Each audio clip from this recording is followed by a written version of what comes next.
Narinig ito ng mga taga-Black Dragon Sect at tumawa ng malakas.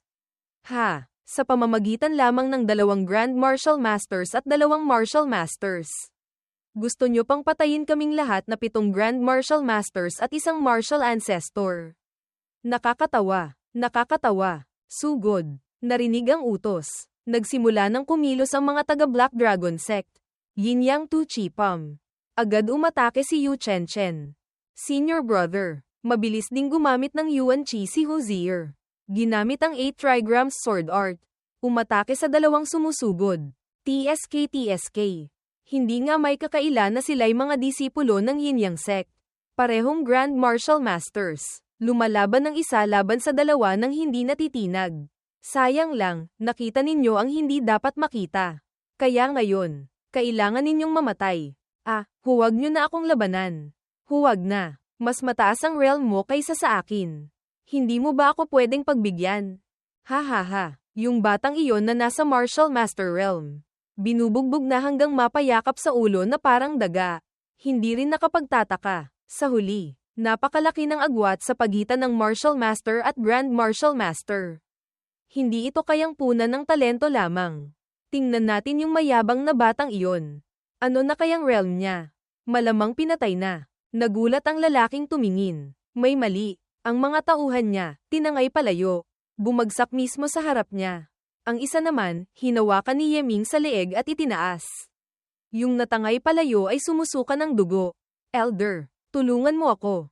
Hindi makapagsalita ang elder. Tinapon ni Yeming ang pangalawang lalaki sa lupa. Susunod. Ikaw na. Peste. Nagalit ang elder at sumugod. Yeming, mag-ingat ka. Sa pakikipaglaban sa kanya, kailangang maging mabilis. Kung sasalubungin mo siya ng harapan. Hindi pwede. Hintayin mong matapos namin ang aming mga kalaban. 3 tayong magtutulungan. May pag-asa pa. Hindi naman ako tanga. Bakit ko naman sasalubungin ng harapan ng isang martial ancestor? Chaos Arithmetic Scripture. Deduce. Gamit ang immovable seal bilang pundasyon. 3 Realms Divine Gang. Integrate. Immovable Divine Gang Formation. Mabilis na lumipad ang formation patungo sa kanya. Ganap nitong kinulong ang Martial Ancestor. Itong maliit na formation. Sirain ko ito. Sumuntok siya. Ngunit walang nangyari sa formation.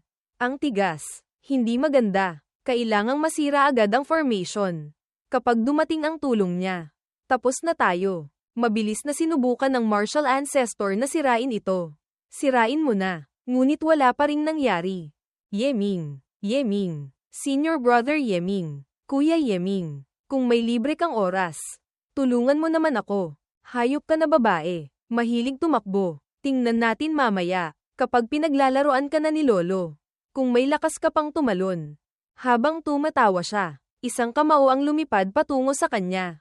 Isang malakas na pagsabog ang umalingaw-ngaw. Tumilapon siya. Damaykit siya sa puno. Hindi gumagalaw. Wow, Yeming. Ang gwapo mo. Ang galing. Huwag kang magbiro. Hindi ba't dapat tulungan mo sina senior brother at senior sister? Kasabay nito, sa kabilang banda, mga sigaw din ang maririnig mula sa mga taga-Black Dragon Sect. Hindi na kailangan ng tulong. Kung hindi lang dahil nag-iingat sa Martial Ancestor na iyon. Sa kanila lang, wala silang kwenta. Ang mga Grand Martial Masters ay inasikaso na nilang 2. Bagamat parehong malalaking sekta na may 10,000 taon. Ang Black Dragon Sect ay isang ekstremistang sekta. Ang lakas ng mga disipulo doon ay hinding-hindi may kukumpara sa Yin Yang Sect. Mali ang aking pagtansya sa lakas ninyo.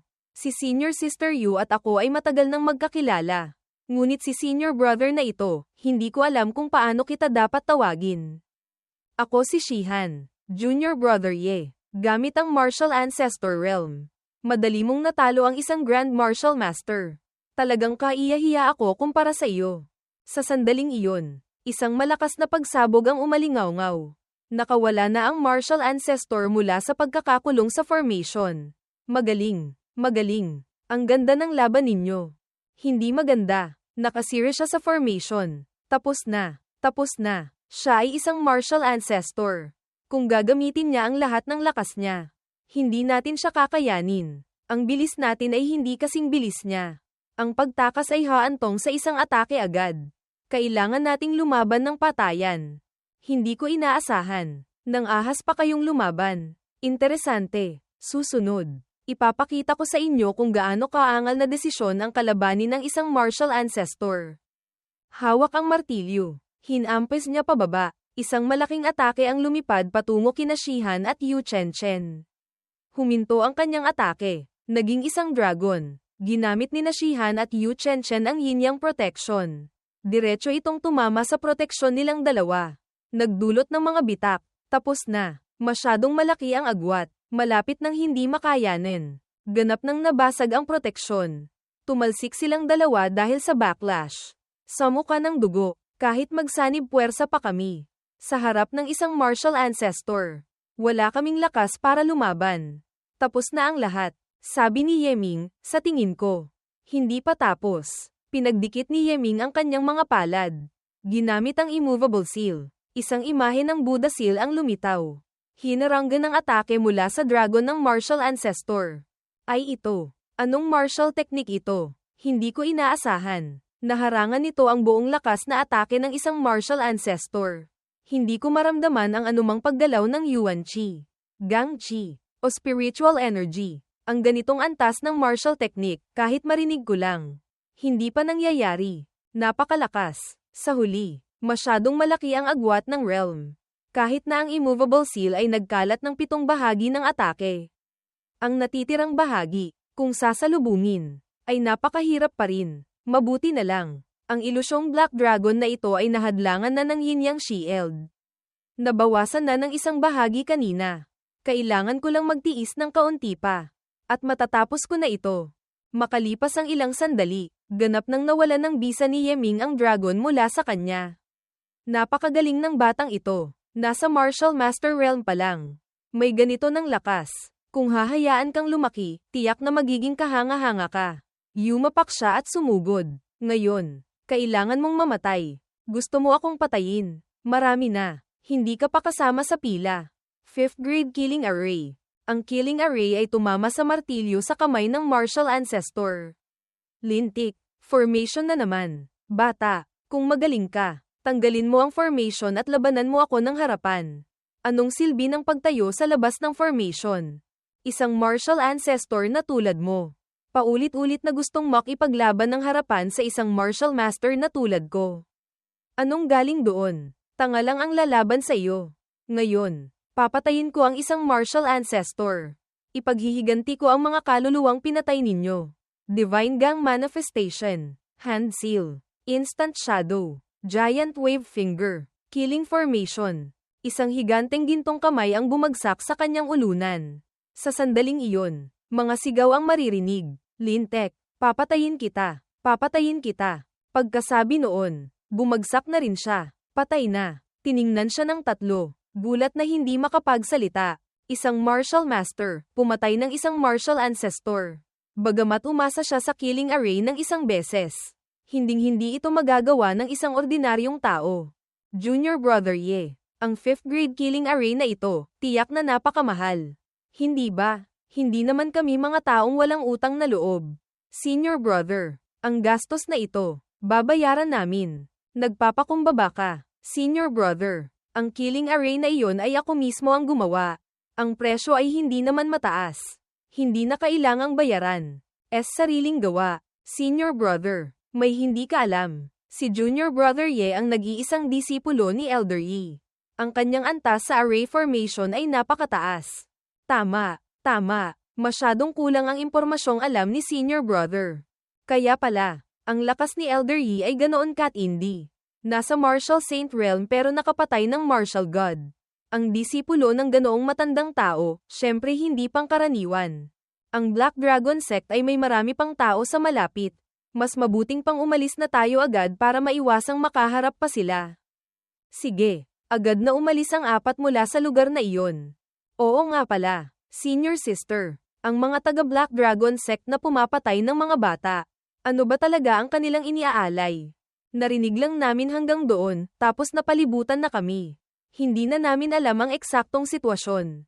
Biglang may naramdaman si Shihan, naramdaman din ni Yeming at Yu Chen ang killing intent. Patay na. Ito ay killing intent. Sa likuran, may isang killing intent na nakatutok sa atin. Tiyak na tao ito ng Black Dragon Sect. Natatakot akong, siya ay isang martial monarch. Ano? Sa likuran, may martial monarch na humahabol. Tapos na. Tapos na. Ang pagharap sa isang martial ancestor ay pagod na kami. Ang pagharap sa isang martial monarch, paano namin lalabanan? Tahimik na nag-isip si Shihan, junior brother Ye. Ang problemang ito ay dahil sa akin. Hindi kita maaaring idamay. Sumama ka kina Yu Chen at Hu Zier at mauna na kayo. Ako na ang aakit sa kanya. Senior brother, kung dito, ako ang pinakamalakas. Ang tsansang mabuhay ay pinakamataas. Mas mabuti pang kayo na ang mauna. Huwag kayong mag-alala. May paraan ako para harapin ang nasa likuran.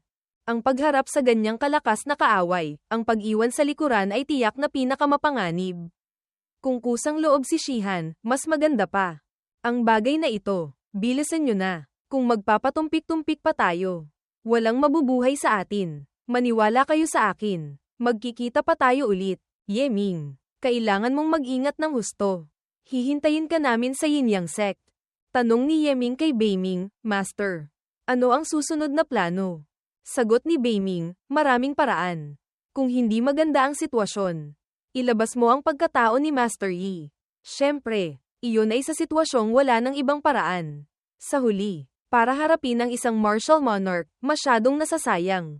Nagulat si Ye Ming nang sa harap niya ay may mga itim na usok na lumitaw.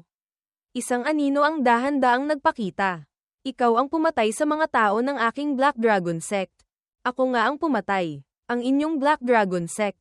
Ang mga kasalanan ninyo ay umaabot sa langit. Hindi kayo pinarurusahan ng langit. Hayaan mong ako ang magparusa sa inyo para sa langit. Nagalit ang martial monarch at sumigaw. Naghahanap ng kamatayan. Agad siyang nagpakawala ng isang palad na atake. Agad na inilabas ni Ye Ming ang isang puppet. Sa sandaling iyon, lumaki ito. Sinalo nito ang atake mula sa martial monarch. Isang malakas na pagsabog ang umalingaw-ngaw. Isang puppet na nasa martial monarch level. Ang atake kanina ay ganap na sinalo ng martial monarch puppet.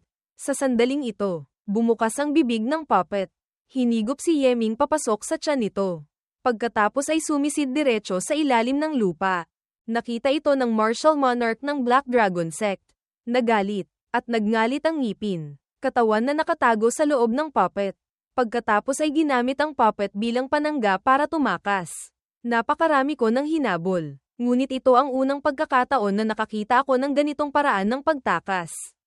HMPH. Kahit gaano pa karami ang iyong mga pakana.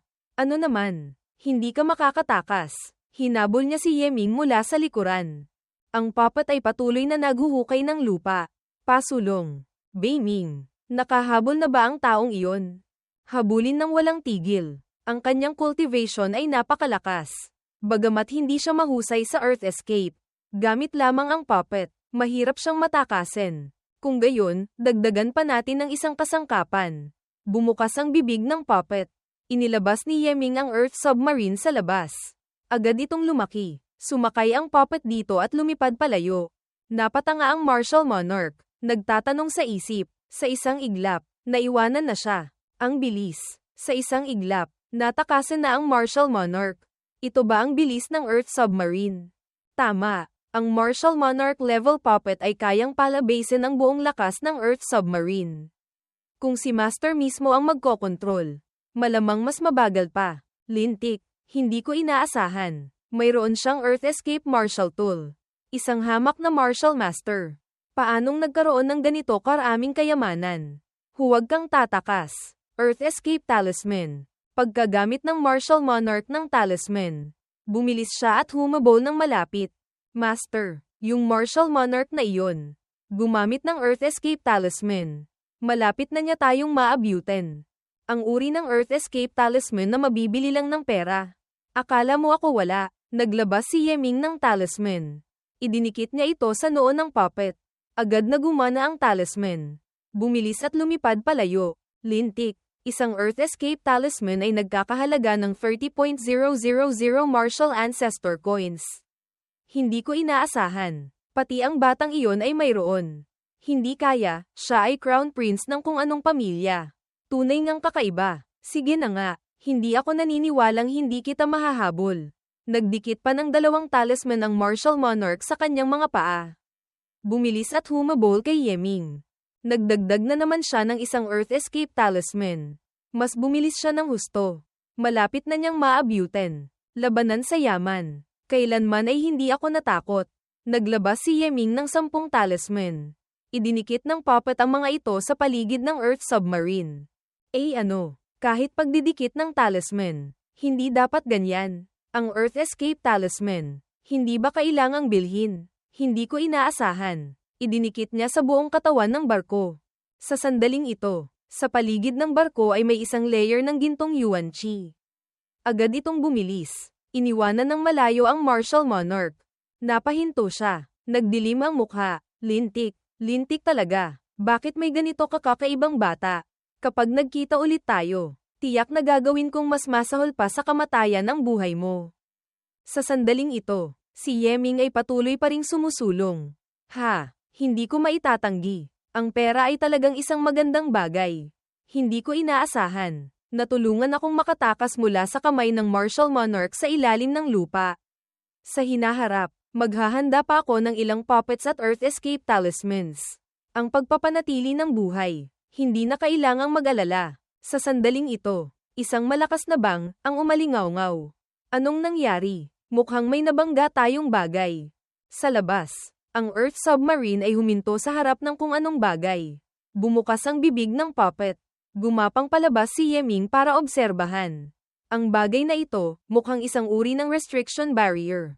Yung tanggang naglagay ng ganitong bagay sa ilalim ng lupa. Hindi ba niya alam na makakaharang ito sa daan? Mabilis na tumalon palabas si Yeming. Lumapag sa lupa. Itago ko muna ang puppet at ang barko. Sa bawat pag-activate, malaki ang nagagastos na spirit stones. Hindi pwedeng gamitin ng basta-basta. Lahat ng restriction ay may kahinaan. Ang restriction barrier ay walang pinagkaiba. Gamit ang aking antas sa array formation. Ang pagsira dito ay hindi mahirap. Hindi ko inaasahan. Ang restriction ay inilagay sa ganito katagang lugar. Hindi ko alam kung anong bagay ang nasa loob. Pumasok tayo sa loob para tingnan. Gamitin muna ang array formation. Gamitin ang bagay na malapit sa pagsasama ng Three Realms Divine Gang na tugma sa Light Tomb. Pagkatapos, subukan ulit gamitin ang Gang Chi para haluin.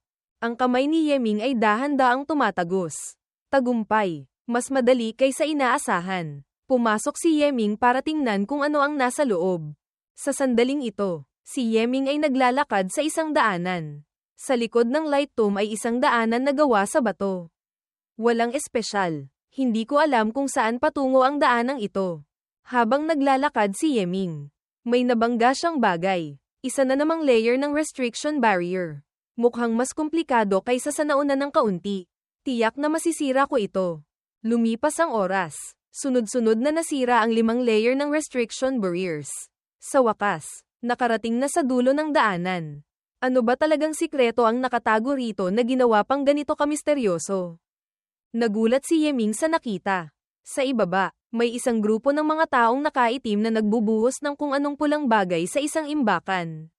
Sa itsura ng damit nila, mukhang mga disipulo sila ng Black Dragon Sect. Karamihan ay nasa martial artist at martial disciple realm. Para maiwasan ang panganib, mas mabuting gumamit ng invisibility talisman. Makalipas ang ilang sandali, malayang tumalon si Yeming pababa. Dati, sinabi ni Yu Chen na pinatay ng mga disipulo ng Black Dragon Sect ang buong nayon. Pinaslang ang mga bata para kunin ang dugo. Malamang lahat ay para punuin itong blood pool na ito. Yung higanteng bagay na iyon. Ano ba talaga iyon? Mula rito, hindi ko makita ng malinaw. Kailangan kong lumapit ng kaunti. Maaaring tiyak na iyon ay isang masamang nilalang. Sa paglapit pa lang, nararamdaman ko na ang sobrang hindi komportableng pakiramdam. Kahit na, hindi ko mapigil ang gamitin ang Evil Dispelling Seal para puksain ito. Nagulat si Yeming nang lumapit.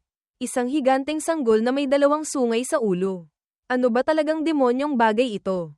Paliwanag ni Beiming, ito ang Divine Embryo. Ito ay nilikha gamit ang isang napakasamang soul body technique. Kailangan ng panahon at hindi bababa sa sariwang dugo ng 100.000 bata. Ang ganitong uri ng soul body technique ay labag sa moralidad. Karaniwan, ang mga malalaking sekta ay hindi gagawa nito.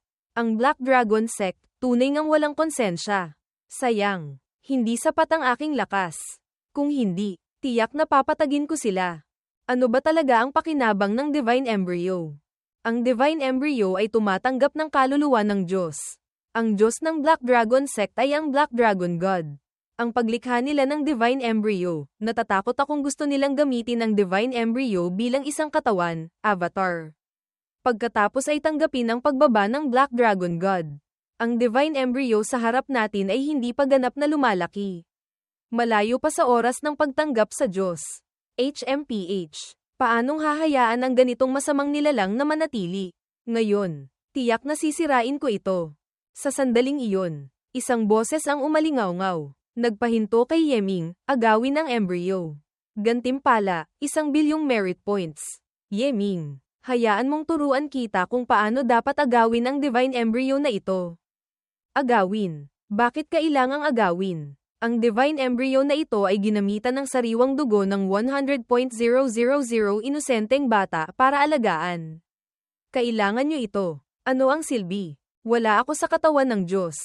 Kung gusto kong maglakad sa mundo ng mga tao, kailangan kong hiramin ang Divine Embryo na ito. Kung gayon, ang 1 bilyong merit points ay ang gantimpala na ibibigay ko sa iyo. Gusto mo bang tulungan ako? Ayoko. Ang langit ay may tungkuling puksain ang kasamaan. Sa harap ng ganitong uri ng masamang nilalang, hindi ko maaaring hindi ito puksain. Ang Divine Embryo mismo ay walang kabutihan o kasamaan. Ang masama ay ang lumikha nito. Ngayon, 100.000 bata ang namatay na. Kahit sirain mo ito, ang Black Dragon Sect ay papatay pa ng isa pang 100.000 bata para lumikha ulit. Kumpara riyan, hindi ba mas mabuting palitan ang laman nito? Hayaan silang isipin na ang Divine Embryo ay nalikha na. Ngunit sa katotohanan ay magiging kapaki-pakinabang sa akin. Hindi ba mas maganda iyon? Tahimik na nag-isip si Yeming, kung tama ang sinabi niya, kahit sirain pa ni Master ang Divine Embryo. Ang mga batang namatay ay hindi na mabubuhay, walang magbabago. Kaysa ganoon, mas mabuting ibigay ang Divine Embryo sa kanya.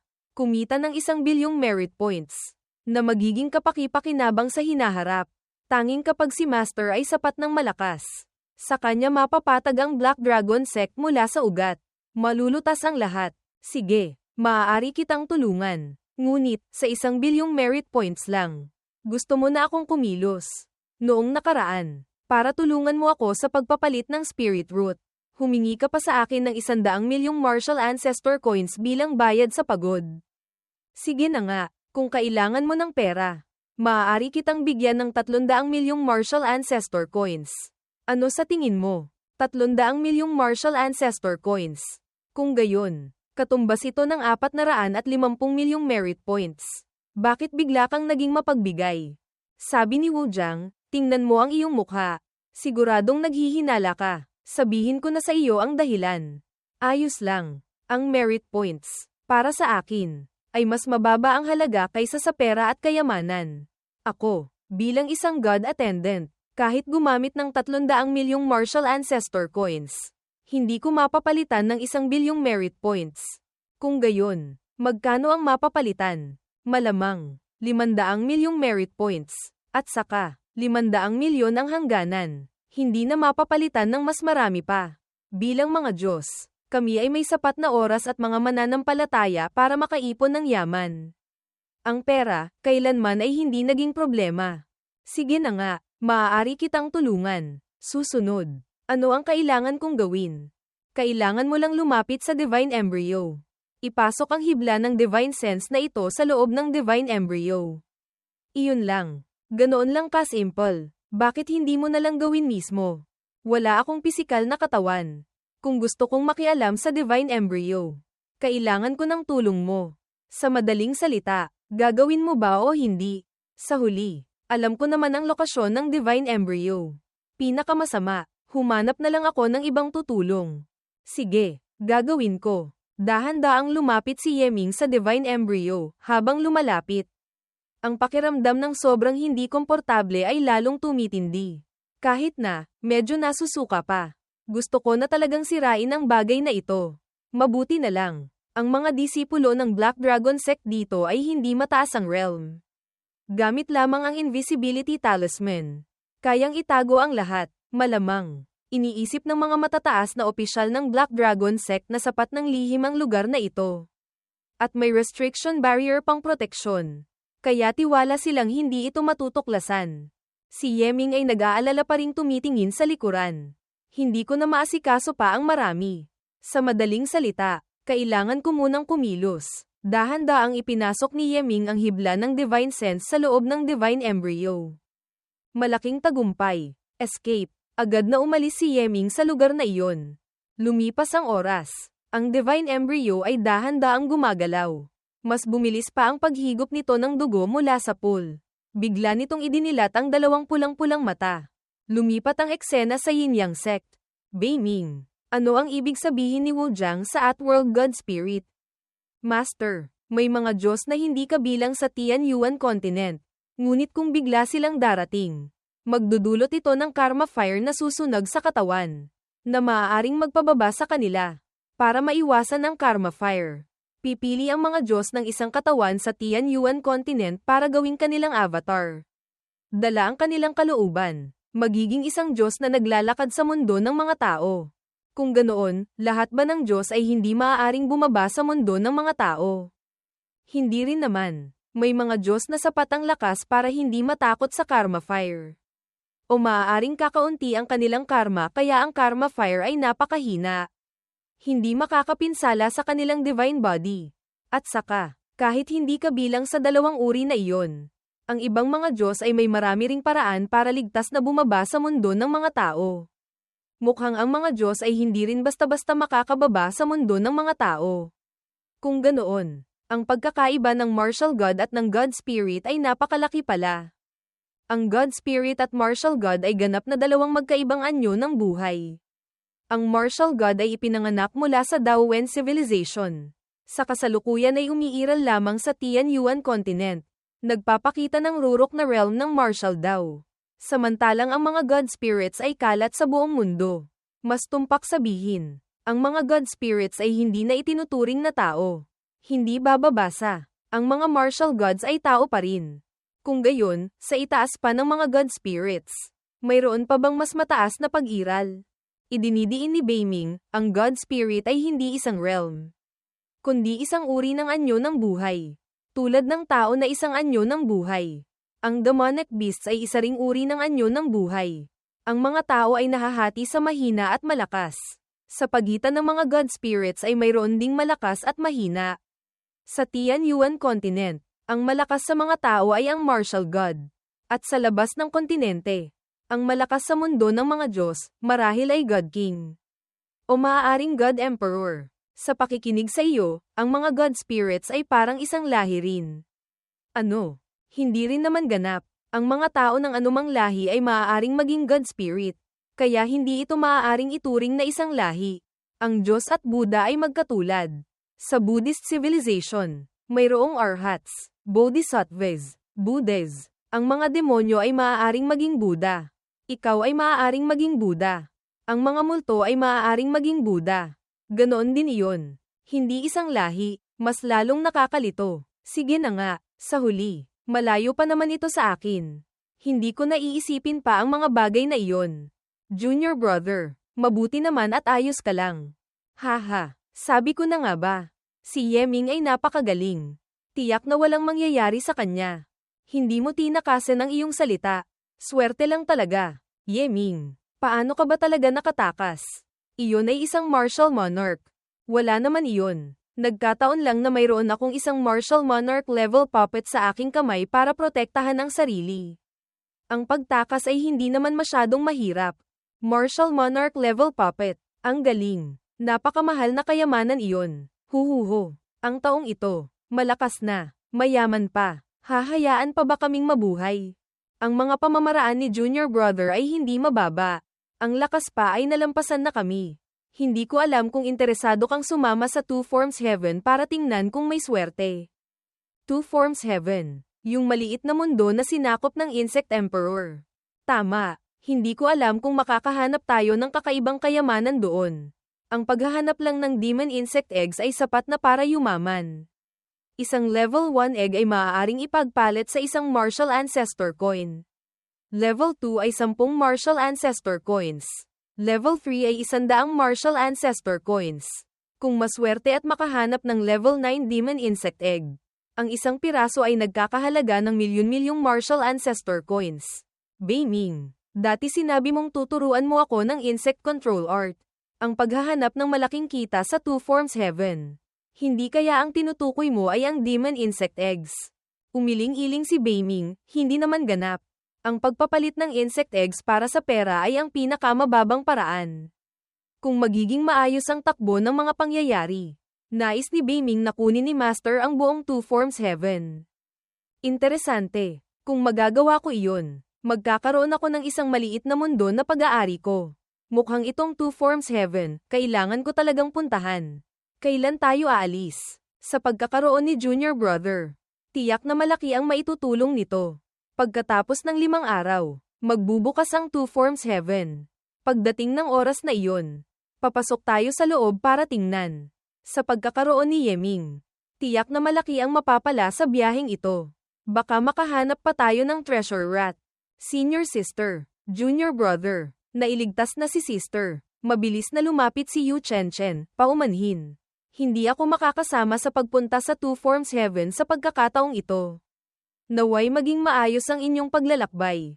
Hinawakan niya ang kamay ni Hozier, Terra na. Naaalala ko, dahil sa nakababatang kapatid ni Yu Chen na nawalan ng treasure rat sa Two Forms Heaven. Lumabag siya sa mga alituntunin ng sekta at nahatulan ng kamatayan. Siya rin. Dahil doon, ay laging naglalakbay. Sa pagkakataong ito, hindi talaga siya pupunta. Talagang labas sa inaasahan. Hindi pupunta si Chen. Siguro may mahirap siyang sabihin. Senior Brother, humanap tayo ng isang tavern. Pag-usapan natin ang mga detalye. Mabuti rin. Sa sandaling iyon, biglang sa kalangitan ay may mga tunog ng kulog. Si Lei Jingxi, pinangungunahan ng isang grupo ng mga disipulo ng Sword Lake, ay lumipad palapit. Lei Jingxi, mga disipulo ng Sword Lake. Bakit sila nasa Yin-Yang sect? Ang Sword Lake ay kasalukuyang nagsasaliksik ng isang napakalakas na array formation. Nais nilang humingi ng gabay mula sa Yin-Yang sect sa aspeto ng talisman arrays. Kaya nagpadala sila ng elder na personal na pumunta para humingi ng gabay. Ang mga disipulong ito ay kasama lahat ng elder ng Sword Lake. Ganoon pala, ako, bilang disipulo ng Yin-Yang sect. Kahit paano, kailangan kong asikasuhin ang mga bisita. Senior Brother Shihan, pakiusap, sabihin mo sa akin ang lokasyon ng mga disipulo ng Sword Lake. Lumipat ang eksena sa reception hall ng Yin-Yang sect. Vice Sect Master, nitong mga nakaraang araw, salamat sa tulong ng Yin-Yang sect. Ang lakas ng sword array ay tumaas ng malaki. Ngayon, tanging ang huling fire chain position na lamang ang may kaunting depekto. Umaasa pa rin akong hindi magdadalawang isip si Sect Master na gabayan kami. Bigyan kami ng gabay. Si Qin Xian. Marami akong inaasikaso. Mahirap makahanap ng oras. Sakto. Ang fire chain position array formation ay ang iyong kalakasan. Ikaw na ang gumabay sa kanila. Suminghal si Gao Feng Xian, Elder Gao. Humihingi ako ng paumanhin sa iyo para sa mga nakaraang pangyayari. Ngayon, inalis na ng Sword Lake ang arrest warrant para kay Zhong Shento.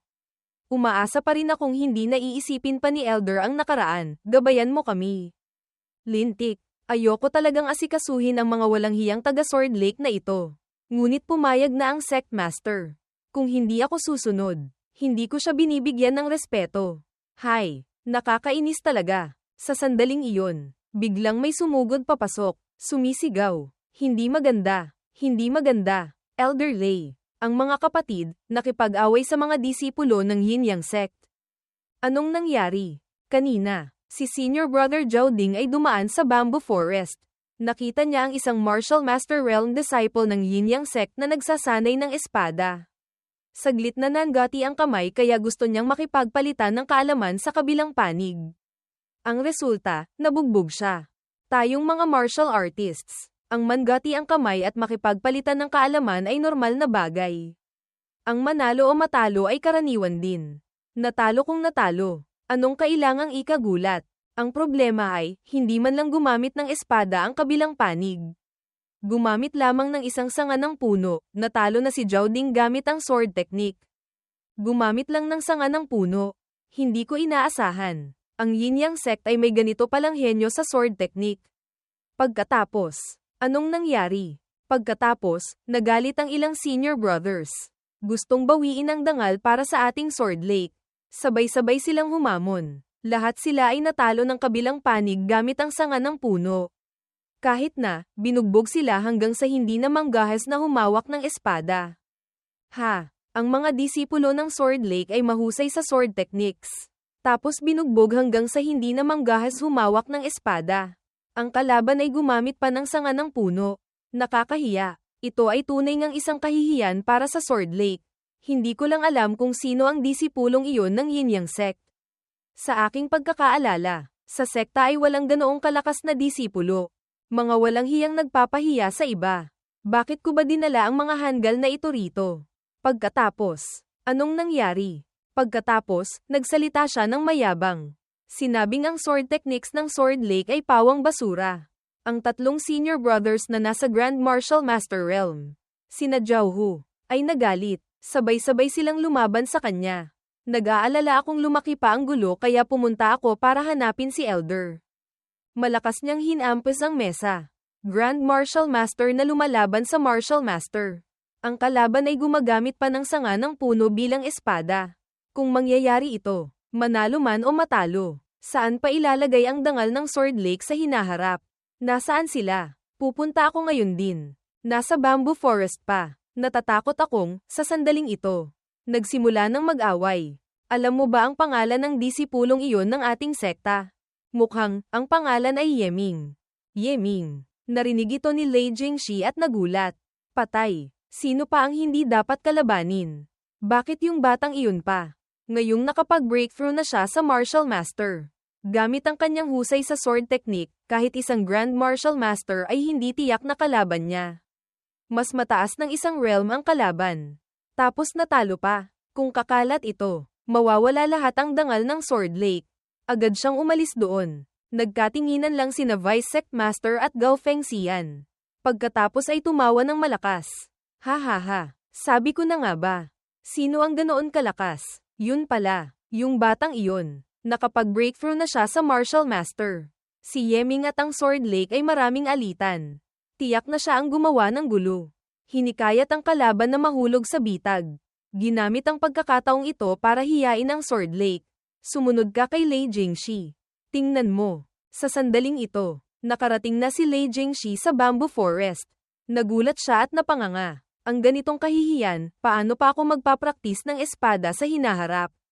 Hindi kaya, ang sword techniques ng aking Sword Lake, talagang hindi kayang tumagal sa isang atake. Ang sword technique na ito, hindi na lang ako magpapraktis. Lumingon si Yeming sa likuran. Elder Lei, dumating ka na. Hindi pa ako talo. Ang laban ay hindi pa tapos. Bata, huwag kang masyadong magyabang. Tama na, Liang Bufei. Ikaw, bilang isang Grand Martial Master. Kahit manalo ka pa laban sa isang Martial Master. Ano naman? Hindi ka pa ba aatras? Elder Lei, hindi po kayo tama. Malinaw na kaya ko pang lumaban. Bakit niyo sinasabi iyan? Ang aking pagkahilig ay sa martial arts. Kung hindi ako makikipagpalitan ng kaalaman, manalo man o matalo, paano ako makukontento? Sa sandaling iyon, lumipad din papalapit si Gao Fengxian, Yeming. Bakit mo gustong makipaglaban ng espada sa mga disipulo ng Sword Lake? Hindi mo ba alam na sila ay mga bisita? Sa isip kay Yeming, bata. Magaling. Maganda ang ginawa. Pabulong na sagot kay Master. Nagpapraktis lang ako ng espada rito. Sinong mag-aakala? Itong mga disipulo ng Sword Lake na ito. Gustong makipagpalitan ng kaalaman. Sinasabi pang ang kanilang sword technique ay numero 1 sa mundo. Hindi ko na natiis. Dahil alam ko na dati sa Latent Dragon Rankings. Ang sword technique ng Sword Lake ay halatang basura. Dahil nagsabi ako ng totoo. Hindi sila natuwa kaya nag-away kami. Ang resulta ay ganito. Tingnan ninyo. Malinaw na napakabasura. Sa isip ni Gao Fengxian, ang batang ito. Magaling. Ang pagiging lasing sa sword technique ng mga disipulo ng Sword Lake ay alam naman ng lahat. Sinasadya mong hominin sila. Nagpapraktis ng espada sa daan na tiyak nilang dadaanan. Paanong hindi sila manganggati ang kamay? Malinaw na namimingwit ka. At ang resulta, nahuli nga talaga sa bitag. Gumagawa ka ng kalokohan. Ang ginagawa mo ay makakasira sa magandang relasyon sa pagitan ng Yin Yang Sect at ng Sword Lake. Alam mo ba, sa isip, ang batang ito, ang sama mo talaga.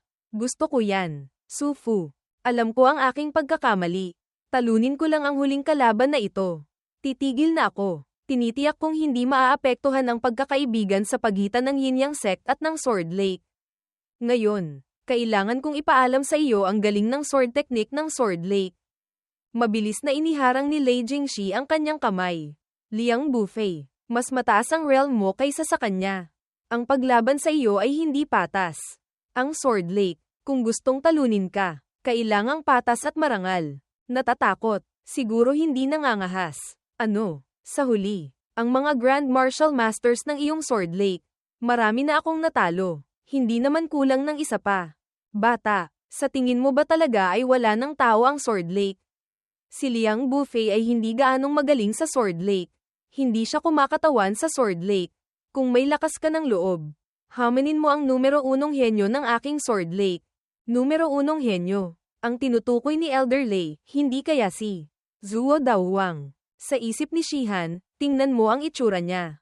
Mukhang galit na talaga si Elder Lei. Ang taong iyon, talagang hindi madaling kalabanin. Kung siya talaga ang kikilos, si Yeming, talagang walang kwenta. Sa aking Sword Lake, may isang disipulo na nagngangalang Zuo Daohuang. Isa rin siyang Martial Master Realm. Yeming, kung may lakas ka ng loob, sa Sword Competition Assembly pagkatapos ng kalahating taon, makipaglaban ka sa kanya para malaman kung sino ang mas magaling. At saka, paalala lang, na-master na niya ang Nether Heaven Black Emperor Sword. Nether Heaven Black Emperor Sword. Isa sa 5 Emperor Swords ng 5-element sword canon. May tao talagang nakapag-master noon. Ang Nether Heaven Black Emperor Sword, kasama ng Profound Heaven White Emperor Sword, ay isa rin sa 5 Emperor Swords. Para mahanap ang taong nakapag-master ng Profound Heaven White Emperor Sword, ang Zuan Tian Holy Land. Maraming taon nang walang pakundangang gumastos. Halos maubos na ang yaman ng pamilya. Ngunit hanggang ngayon, wala pa ring resulta. Ang ganito kahirap na sword technique, may tao talagang nakapag-master. Yeming, nangangahas ka ba? Anong hindi ko pangangahasan? Sa Sword Competition Assembly pagkatapos ng kalahating taon.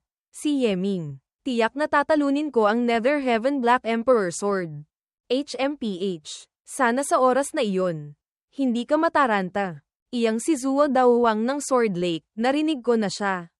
Pambihira ang potensyal. Ang mahalaga, ang lakas ng Nether Heaven Black Emperor Sword ay walang hanggan. Kahit mayroon ka pang Yin Yang Slash, hindi ka pa rin niya kalaban. O kaya, tutulungan kitang makiusap. Mas mabuti pang huwag na. Salamat sa magandang hangarin ni Master. Ngunit hindi kailangang mag-alala. May sarili akong paraan para harapin ito. 5 Emperor Swords lang naman. Hindi naman sa wala ako. Mayroon pa akong kaunting bagay na kailangang asikasuhin. Master, mauna na kayo. Ngayon, kailangan ko nang mag-cultivate ng Profound Heaven White Emperor Sword na iyon. Lumipat ang eksena sa Duo Bao Pavilion branch sa Yinyang City. Ginoo, hindi po ako nagkamali ng dinig. Hindi ba? Sigurado po kayong gusto ninyo ng isang treasure sword na gawa sa Profound Heaven Divine Iron. Tama, may problema ba? Sa isip ni Yeming, para ma-cultivate ang Profound Heaven White Emperor Sword, kailangang mayroong Profound Heaven Treasure Sword. Ang Dragon Scale Armor Sword ay hindi magagamit. Treasure Sword. Pansamantalang wala kaming stock sa tindahan. Sa imbakan, mayroon lamang isang piraso. At iyon pa ay inihahanda para ilipat sa Duo Bao Pavilion sa Imperial Capital. Kung sigurado po talaga si Ginoo na gusto ninyo, hindi naman sa hindi mapagbibigyan. Ngunit, yung espadang iyon, maaaring hindi angkop. Bakit hindi angkop? Interesante. Unang beses kong marinig na nagkulang ng stock ang Duo Bao Pavilion. Iyong Profound Heaven Treasure Sword na iyon, hindi ito ordinaryong espada. Ito ay ginawa gamit ang Profound Heaven Divine Iron Mother Essence. Ang espada ay tumitimbang ng 18.000 Jin. Mahirap gamitin. At saka, ang presyo ay 320 milyong Marshall Monarch coins. Walang tawad. Mahigit 300 milyong Marshall Monarch coins. Masyadong mahal. Sa huli, ito ay gawa sa Profound Heaven Divine Iron. Hindi na pag-uusapan ang antas ng tigas. Ang pag-assimilate lamang nito ng Yuan Qi, hindi kayang pantayan ng ordinaryong materyales. 300 milyon, maituturing ng makatarungan. Ilabas mo muna ang espada rito. Makalipas ang ilang sandali, may lumabas na tao. Mabibigat ang mga yabag. Nagkabitak-bitak ang sahig. 2 Grand Martial Masters ang nanginginig habang buhat ang kahon ng espada. Naidala na po ang Profound Heaven Treasure Sword. Ginoo, narito na po ang Profound Heaven Treasure Sword. Pakiusap, subukan po ninyo. Sinubukan agad ni Yeming, ang bigat. Magandang espada. Tunay ngang magandang espada. Sa isip ng manager, 2 Grand Martial Masters ang nagbuhat. Pagod na pagod hanggang sa hindi makahinga. Ngunit siya, isang hamak na Martial Master lamang, nagawa niyang direktang buhatin. Ano ba talagang henyo ng malaking puwersa ito? Ang lugar na ito ay hindi malayo sa Yin-Yang sect. Hindi kaya, galing siya roon. Ang lakas ko ngayon ay humigit kumulang 60.000 Jin. Ang paghawak pa lang nito, nakakapagod na. Sa tunay na laban, kung gagamitin ko ito, hindi ba't magiging isa lang akong punching bag na tumatanggap ng mga suntok? Mukhang kailangan kong bumili ng kaunting Dragon Elephant Blood para palakasin ang sarili. Sa loob nito ay may 320 milyong Martial Monarch coins. Ang espadang ito, bibilhin ko. 5 araw ang lumipas. Sa pasukan ng Two Forms Heaven. Senior Brother, ang mga taong ito, lahat ba sila ay pumunta sa Two Forms Heaven para mangolekta ng insect eggs? Syempre hindi, bagamat ang Two Forms Heaven ay sinakop ng demon insects. Ang mga yaman dito ay napakarami. Hindi lamang ang insect eggs ang mahalaga. Sila, karamihan ay umaasang susubukan ang kanilang swerte. Tingnan kung may makukuha. Sa katotohanan, karamihan ng mga tao ay iiwasang makipag-ugnayan sa mga demon insects. Sa huli, ang paghahanap ng insect eggs ay napakadelikado. Nitong mga araw na ito, ang progreso ng cultivation ng Dragon Elephant Art ay hindi malaki. Ang oras na magagamit ng Divine Deduction Art ay mahigit 900 taon na lamang ang natitira. Ayokong gamitin. At saka, pagkatapos bilhin ang Dragon Scale Armor, halos naubos na ang aking naipon. Ang paglalakbay na ito sa Two Forms Heaven ay napakahalaga para sa akin. Senior Sister, si Yeming, dumating nga talaga. Makikipagkita ba tayo sa kanya? Sa tulong niya, tiyak na mahahanap natin ang Treasure Rat. Paulit-ulit akong tumanggap ng kabaitan mula sa kanya. Ngunit kailanman ay hindi ko pa siya natulungan. Paano ko pa siya maabala ng walang hiya? Maghanap na lang tayo ng mag-isa. Ha, magaling ka, Yu Chen. Yun pala, nagtatago ka rito. Sabi ko na nga ba, magbubukas ang Two Forms Heaven. Tiyak na darating ka para hanapin ang Treasure Rat. Kalahating araw na akong naghahanap. Hindi pa rin kita makita. Hindi ko inaasahan. Nagtatago ka pala sa sulok na ito. Chen, huwag ka nang magmatigas pa. Si Chen Yuan. Ako, ay isang taong may talento. Saan banda ako hindi karapat-dapat sa iyo? Yu Chen Yuan. Anong nangyayari sa dalawang ito? Hindi mo alam. Ang nakababatang kapatid ni Yu Chen, si Yu Sheng, ay gumawa ng malaking gulo. Nawalan siya ng Treasure Rat sa Two Forms Heaven. Nagalit ang mga nakatataas at ikinulong siya. Kung hindi mahahanap ang Treasure Rat sa loob ng itinakdang oras, papatayin siya. Nagbibiro ka ba? Ang Two Forms Heaven ay napakalaki. Saan hahanapin ang Treasure Rat? Tama, kaya si Yu Sheng ay patay na. At si Chen Yuan, maraming taon nang nanliligaw kay Yu Chen nang walang resulta. Kaya ginamit niya ang pagkakataong ito para pilitin siya. Basta't pumayag si Yu Chen na magpakasal sa kanya. Hahanapin niya ang kanyang ama para makiusap. Patawarin sa kasalanan. Chen. Ang pagpunta sa Two Forms Heaven para hanapin ang Treasure Rat ay talagang mapanganib. Mas mabuting pumayag ka na sa akin. Kailangan mong malaman, kung hindi dahil pinigilan ng aking ama ang bagay na ito. Si Yu Sheng ay matagal nang patay. Ang mga bagay ng aming pamilya. Hindi mo kailangang pakialaman. Umalis ka agad. Kung hindi, huwag mo akong sisisihin kung hindi ako magiging magalang. Sinasabi ko sa iyo ang totoo. Sa panig ng iyong mga magulang. Nakausap ko na sila. Pumayag na rin sila sa ating kasal. Sumama ka na sa akin. Gamitin mo pa ang marumi mong kamay para hawakan ako. Mag-ingat ka. Baka liparin ko ang ulo mo. Umalis ka agad. Hawak ang pisngi. Sumisigaw sa sakit. Yu Chen Chen. Hintayin mo ako. Kung hindi ka magpapakasal sa akin. Gagawin kong mas masahol pa sa kamatayan ang buhay ng iyong kapatid. Tahimik na tinitingnan sila ni Yeming. Sa sandaling iyon, biglang yumanig ang lupa. Isang array formation ang lumitaw. Ang transmission array papunta sa Two Forms Heaven ay nagbukas na. Kung gusto ninyong pumasok, bilisan nyo na. Agad na kumilos ang lahat. Makalipas ang ilang sandali, sa loob ng Two Forms Heaven, ito na ang Two Forms Heaven. Ganito pala ito. Ito ang unang beses kong makapasok sa isang maliit na mundo. Tingnan ninyo. Ang kulay ng langit, dalawang kulay. Itim at puti, napakalaki ng pagkakaiba sa labas. Napakakaraming pugad ng insekto. Magtipon kayo rito. Lahat ng Martial Masters. Tumayo sa kaliwa. Mga Grand Martial Masters. Tumayo sa kanan. Ang Two Forms Heaven ay napakadelikado. Kailangan ninyong sundin ang aking mga utos. Sino siya? Bakit ganyan ang kanyang ugali? Parang siya ang leader. Dati pa, laging ganyan. Ang may pinakamataas na cultivation ang siyang namumuno sa lahat. Lahat naman tayo ay mga disipulo ng Yin Yang sect. Ang pakikinig sa kanya ay walang problema. Ako si Shihao Senador, inner sect disciple ng Yin Yang sect. Ang aking master ay si Elder Zhao Fumo. Ang mga misyon at layunin ninyo sa paglalakbay na ito ay hindi magkakapareho. Ang pagkilos ng magkakasama ay hindi may iwasang maging hindi kumbinyente. Umaasa akong magbibigayan tayo. Sabihin ninyo ang inyong mga misyon at plano. Gagawa ako ng isang listahan. Kung pareho ang misyon, kung gayon, gagawin natin ng magkakasama. Kung magkaiba ang misyon, gagawin natin pagkatapos. Bawat isang misyon, gagawin ng magkakasama. Gaano karaming oras ang masasayang? Wala akong libreng oras para sumama sa kanila. Tumututol akong sumali sa inyo. Junior Sister Yu, dito, walang exempted, pati ikaw. Pagbigyan mo ako, kumilos tayong magkakasama. Ikaw, tunay ngang ikaw ay isang martial ancestor. Hindi mali, ngunit kahit isang martial ancestor ka pa, hindi mo masasabing kaya mong kontrolin ang kahit sino. Kailangan kong hanapin ang treasure rat. Hindi ako maaaring magsayang ng oras dito.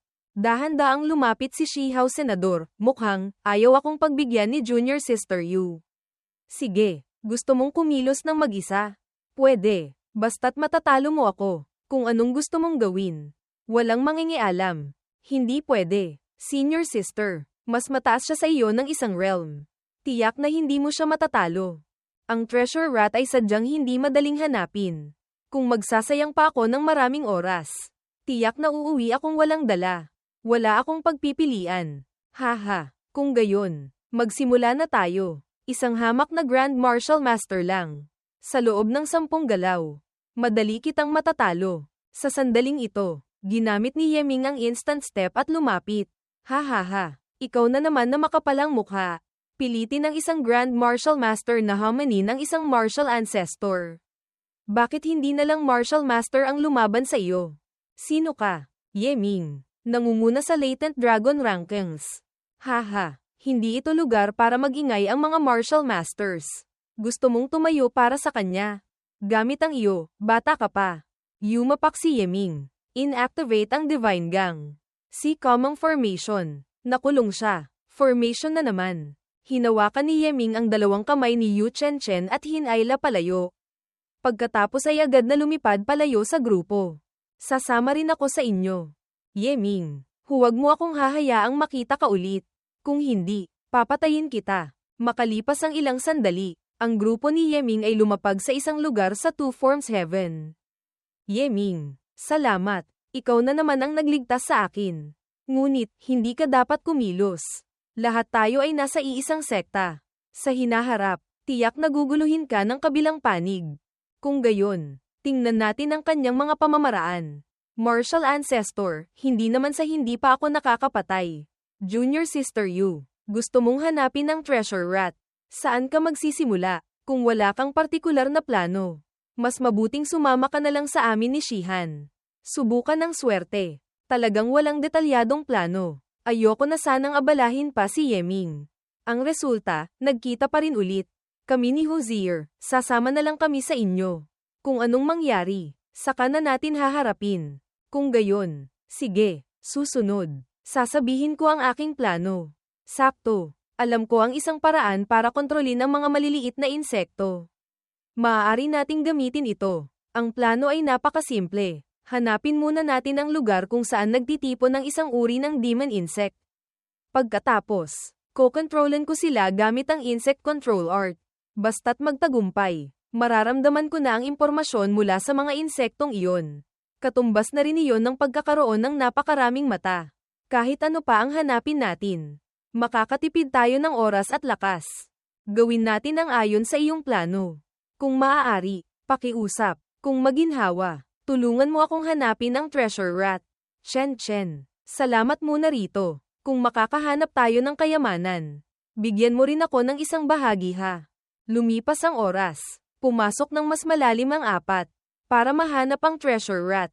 Marami na akong narinig na balita tungkol sa Two Forms Heaven. Ang lugar na pupuntahan natin ay tinatawag na Golden Armor Mound. Dito, may isang uri ng golden insect na nagtitipon. Ang pangalan ay Mountain Moving Insect. Ito ay isang uri ng demon insect. Ang lakas ng mountain moving insect ay napakalaki. Sabi-sabi, kapag lumaki na sila, magkakaroon sila ng lakas na 5.000 gin. Ngunit ganoon lang, hindi pa yun itinuturing na magaling. Kung susunod sila sa kawan, magsasama-sama, magkakaroon sila ng lakas na kayang ilipat ang bundok. Tunay ngang karapat-dapat sa pangalan. Beiming, sigurado ka bang ang insect control art na itinuro mo sa akin ay epektibo? Yung mountain moving insect na iyon, mukhang hindi madaling kalabanin. Kahit ako, kung haharapin ko sila ng kawan-kawan, mahihirapan din akong pigilan sila. At saka, hindi ko pa naririnig na may sino mang nakakontrol sa kanila. Hindi iyon insect control art. Ito ay puppet insect talisman daw. Si Patriarch Tong Tian noon ay mahilig mangolekta ng iba't ibang kakaibang techniques. Ang puppet insect talisman daw ay nilikha niya sa pamamagitan ng pagsasama-sama ng talisman arrays, puppets, at insect control sa iisang kakaibang Famen, Dharma Gate, method. Maaaring lumikha ng array formation sa utak ng demon insect. Kontrolin ang katawan nito, gawin itong puppet, at sa gayon ay kontrolin ang demon insect. Ang ganitong kakaibang pamamaraan, tanging mga masters na bihasa sa array formation lamang ang makakagamit. Si Master, sakto, taglay niya ang lahat ng kondisyon. Kaya ito inilabas ni Beiming para gamitin. Hanggang dito na lang, maaari lamang subukan. Sana may silbi. Yeming, tingnan mo. Yung mountain moving insect na iyon, lumaki na. Siguradong magagamit na. Mountain moving insect. Tama ba? Halika rito. Sumama ka sa akin. Tiyak na hindi ka malulugi. Nakita siya nito. Tumitig ng masama kay Yeming. Pagkatapos ay agad na sumugod. Tinutok ang pares ng sungay nito para sumaksak. Ngunit madali siyang nahawakan ni Yeming sa palad. Ang sabi-sabi, totoo nga. Ang maliit na demon insect na ito, talagang may lakas na 5.000 gin.